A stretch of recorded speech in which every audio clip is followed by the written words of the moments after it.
Unit 1, Day 7. Where are you, William? It's Unit 2, Day 5, dude. No, we just had Day 6 last night. No, we didn't. Yeah, look. Day 4. Day 6, look. It's on Day 5. It's Day 5. You're lying. I'm not. I think you missed some notes. Oh, Somebody today told me that they don't have a notebook. Did you find one? I found it. You found it? All right. Otherwise, guys, I'll give each of you one notebook. I'll give each of you one notebook. You need one? You got one? All right. Unit 2, Day 5. It is 10/8/25. As a reminder, parent-teacher conferences next week. So I get to meet your parents and tell them how great or how terrible you are, depending on who you are. We'll find out. I love being honest at parent-teacher conferences, so just be prepared for that. All right. Exodus 19 and 20. We are talking about something called the Decalogue. DECALOGUE.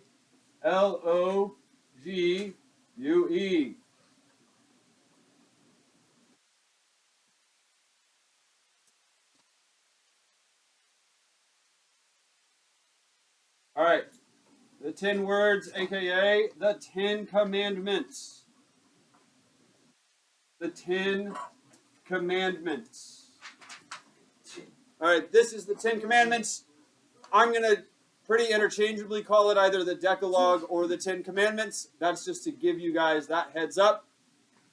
This is the scholarly term. If you've been reading the book, the Exodus commentary, you've seen this a lot already.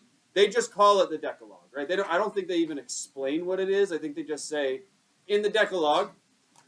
I don't know exactly why we're way more into this than calling it the 10 Commandments, but in biblical studies, we love to do this. So it's the Decalogue.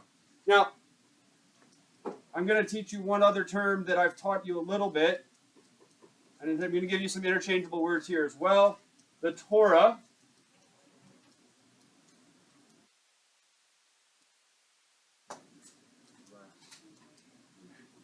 All right, Torah or law. Torah is the Hebrew word for law.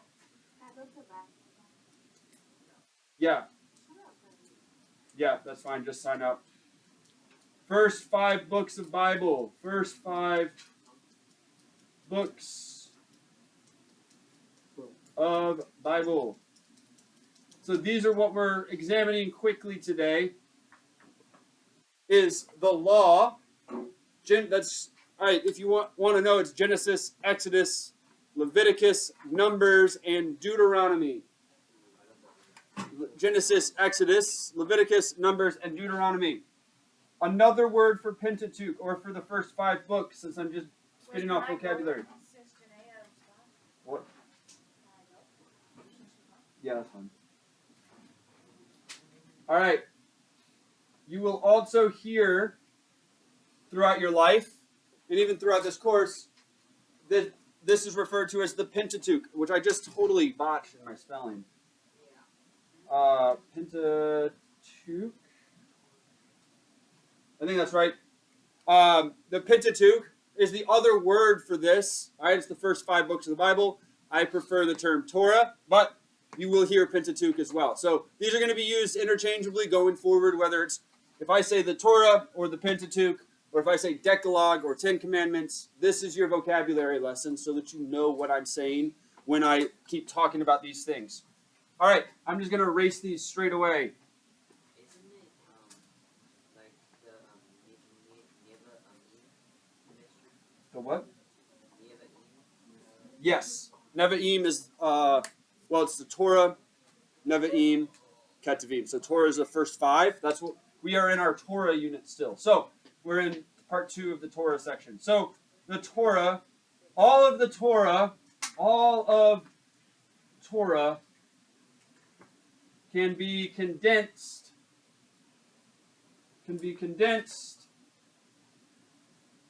into Decalogue.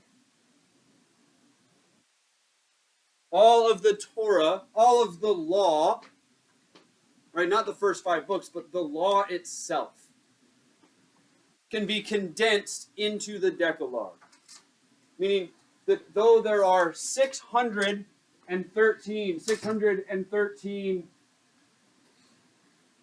Jewish laws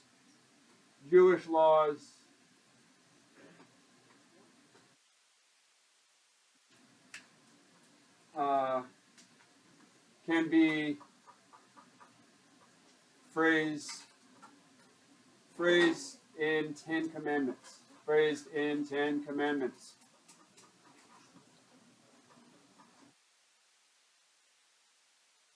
All right. That's just another way of saying that. 613 laws in the Jewish. 613 is insane, right? The point of these laws, something I want you to write down, the point of the laws is God protecting and caring for his people. Right? The whole goal of the laws is God giving provision and God demanding and codifying in law social justice. Right, so we could get into the background of Hammurabi's Code, which you guys do in social studies. We could get into how exactly these benefit. But theologically speaking, as it relates to God, what we learn is that the point of the law is social justice and care for the most disadvantaged. These laws are created in a way that society shaped around the Ten Commandments, and it's more and more popular in Christianity to say we need the Ten Commandments, even though we don't all practice them, right? To say we need them. But if we did that, we would have extreme social justice all the time, right? This is what we would do. When Jesus says that he fulfills the law and the prophets, and then he says, do these things, when we get to the Sermon on the Mount, when he says to do that, what he's meaning is the law and the prophets all seek social justice and care for society, care for the most vulnerable. All right, I have to get careful not to get onto a soapbox about passion of the Sermon on the Mount, things like that with this, because the Ten Commandments or Decalogue, whatever you like more, 10 Commandments are central to biblical ethics. To biblical ethics. You cannot be somebody committed to Bible-based ethics, right? Obedience of Scripture, and not be somebody that understands the Ten Commandments as central. Again, when we get to New Testament class, when you guys are sophomores, some of you will have me. Those of you that are lucky will not, but the rest of you guys will have me as your Bible teacher, and we will look at something called Jesus or Sermon on the Mount. All right, we're going to analyze that a ton because it's amazing. When you get to junior and senior year, you guys are going to look at it because it's the central collection of Jesus' teachings. Right? Jesus takes the Ten Commandments and builds them out. He builds out to a more intense, and he makes them more serious, and he makes them more demanding, but at the center and at their heart is the Ten Commandments. Right? Which if Jesus is reworking something, that thing is pretty important to our Christian religion. So that's why we're examining the Ten Commandments today and why we should care for it, why we should take it seriously. So we're going to walk through a couple of those in a moment before you guys, when Brooklyn gets back, you can go. Before you guys get going on this. But what I want to do first is give 3 categories of the law. All right, so I do need that board in a second. So I'm just going to do this. All right. 3 categories. 3 categories of the law.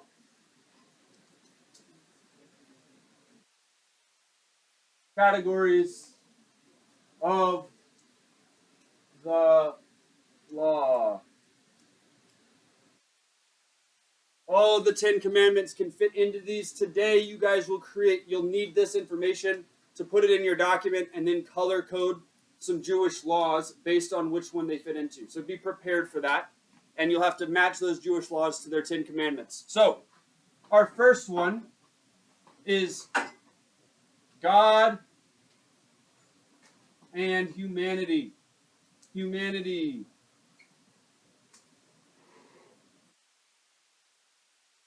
How we relate to worship and acknowledge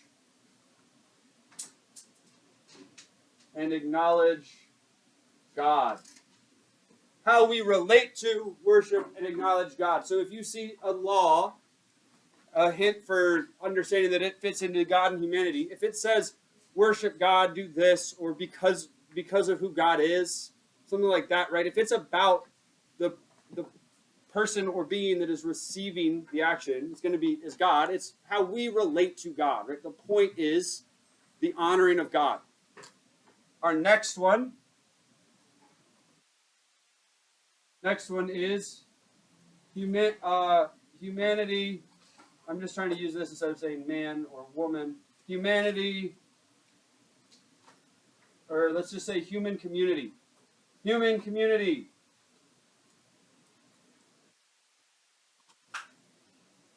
How we relate to and care for others. How we relate to and care for others. This is an important one. This is where the law is going to go towards. We're going to see a lot of these. I was talking with a rabbi last year, and a rabbi is like a Jewish priest. And she and I were talking, and she said the whole of the law not only can be summarized into the 10 Commandments, but can be summarized into love the Lord your God with all your heart. Because to love God is to care for your community, right? To care for the poor is to love God, and to love God is to care for the poor. To love God is to love your fellow man, in other words, right? So we're going to see these pop up, that to love God is to love others, to care for others, right? That you would not allow another person to have harm come to them because they are the people who bear the image of God. What? Who's trying to say hi? Some child? All right, here's our third one. Our third one is private.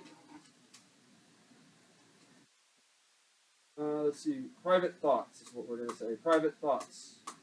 Private thoughts.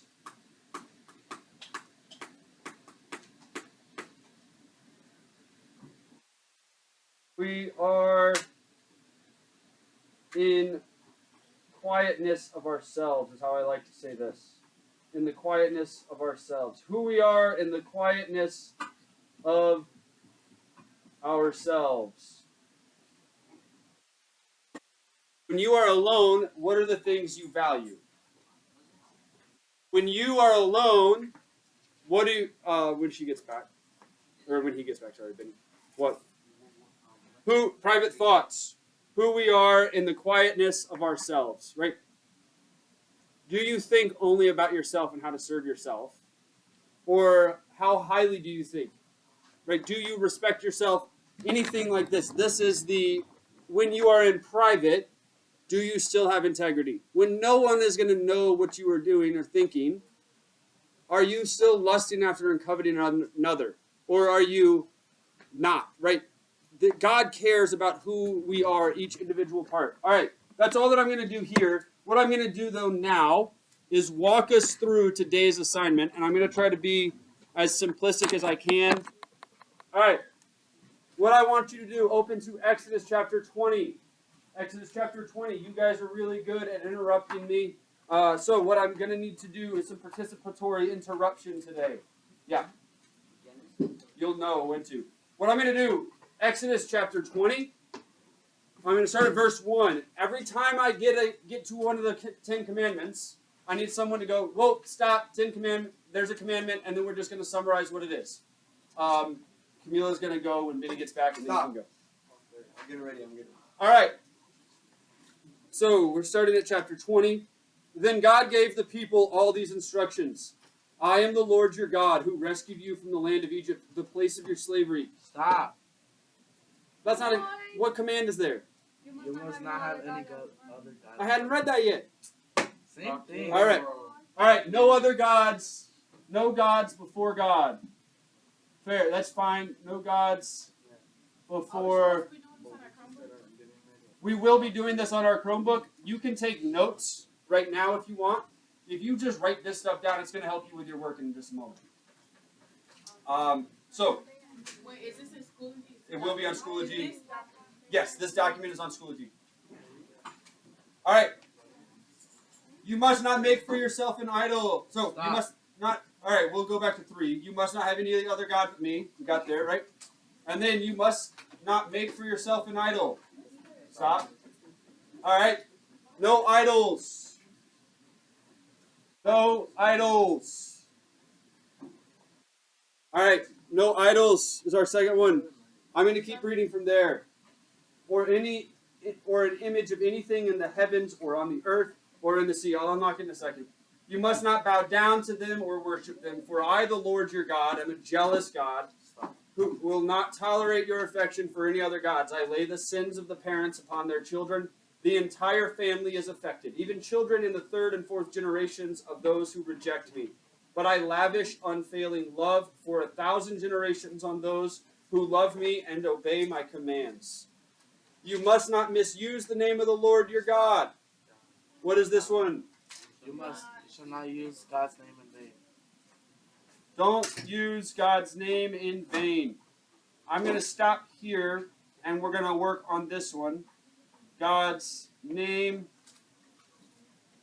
in vain. All right. You can go. You can go about it. All right. I'm going to stop on this one because I want to talk through this one. This is one I feel especially passionate about because I think it gets misunderstood a lot. Ms. Westra really focuses on number 2. That's fine. This one bothers me greatly when I see people miss it. All right, but I'm going to walk through the work that I'm doing now is exactly what I want from you guys in just a little bit. All right, so as a group, you guys are going to do this same process that we're about to do. You guys are going to do this. Obviously, you can go after William gets back in a little bit.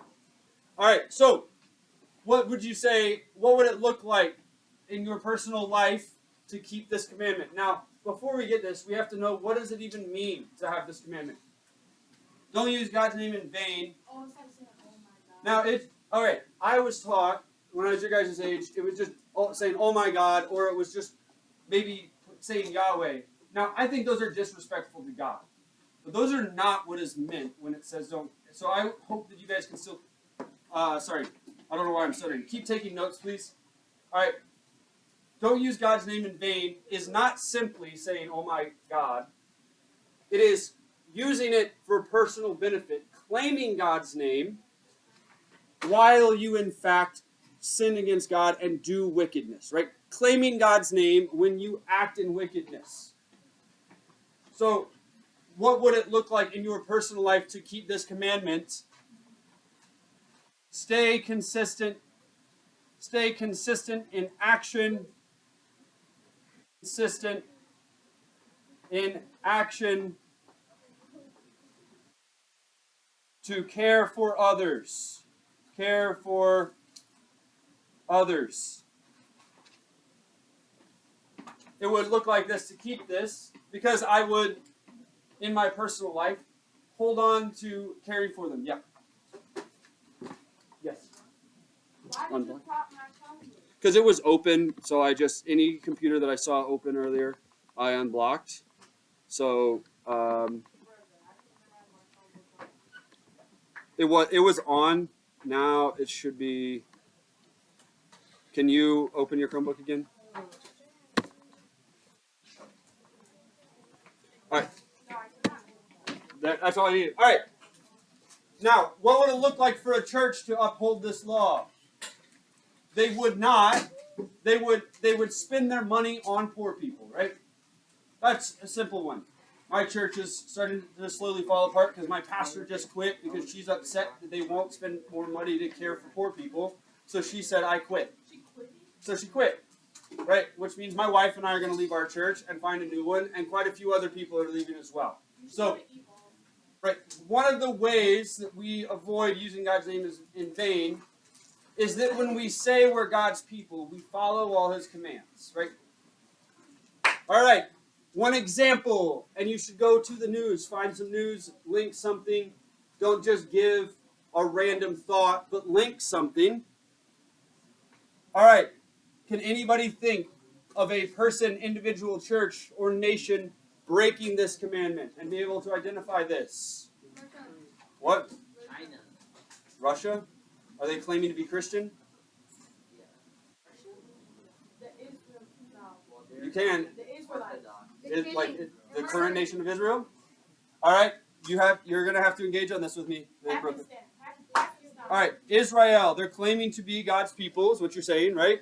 All right. So why do you say that they're breaking the commandment? Because they're causing wars and stuff. They're like doing battles. Causing war. Yeah. Causing war. What did you say? Fighting unnecessary battles. Causing war. Where are they causing war? In Palestine. In Palestine. All right. You guys said it, not me. But the UN also declared that this, Ismail. Slave owners is another great example. Slave owners in the southern part of the U.S., I went to school in Mississippi. Slave owners there, when they owned slaves, they made the claim, it's good that I own a slave because I can at least witness Jesus, give them Jesus, and now they can become Christians. That was the claim that they would make sometimes. They would say, I am Christian, and yet they would own slaves. And Israel, the UN has declared that what's happening in Israel now falls under genocide. In Mississippi. Mississippi when they own slaves. The UN has declared what's happening in Gaza to be genocide. Gaza now has the highest number of children with amputated limbs in the entire world. They did not before 2 years ago. Now there's thousands and thousands of kids. There's several thousand kids missing limbs because of bombs, right? Regardless of what you feel about other things, that is not something that upholds the values of having the image of God. When you allow children to starve because of war, right? So Israel causing war in Palestine, that's very good. I might have to cut that recording short. We'll find out, but whatever.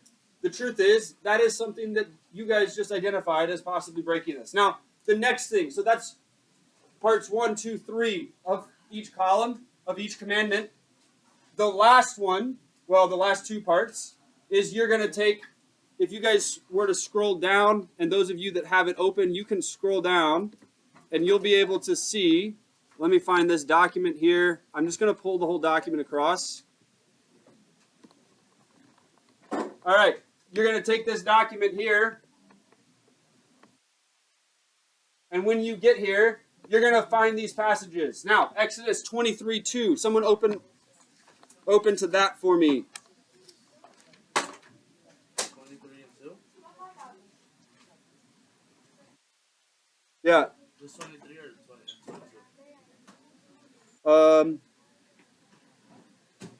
All right, tell you what, let's do 23:9. Exodus 23:9. You must not oppress foreigners. You must not oppress foreigners. You know what it's like to be a foreigner, for you yourselves were once foreigners in the land of Egypt. All right, so you're going to take this.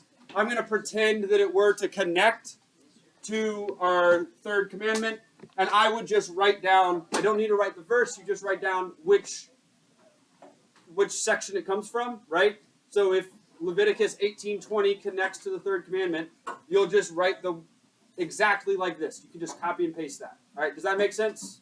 Yes. Now, the next thing you're going to do for this assignment is I am going to take them, and you can either color code that whole column, or you can color code each individual verse, but you need to go through each individual one of those verses at the bottom and give me a color code of the three categories, right? So which commandment is this one? Which category does this commandment fall into? God and humanity, human community, or private thoughts? The commandment, not our examples. Where does the commandment fall into? Which category? 1, right? Alicia, why do you say 1?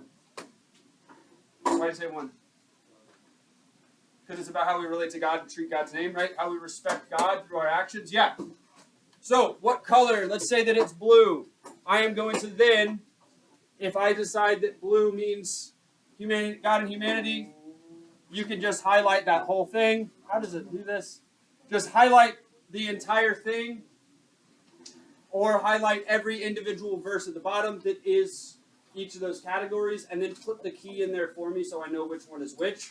Right? Does this make sense for everybody? No? All right. Fist to 5. 5 being I understand perfectly. Fist being I'm confused. Fist to 5. So that I can know who to check in with in a moment. All right. Go ahead. Form your groups. Groups of up to 5. This is on Schoology, Unit 2, Day 4. Get started. Or Day 5. Sorry, Unit 2, Day 5. Yeah.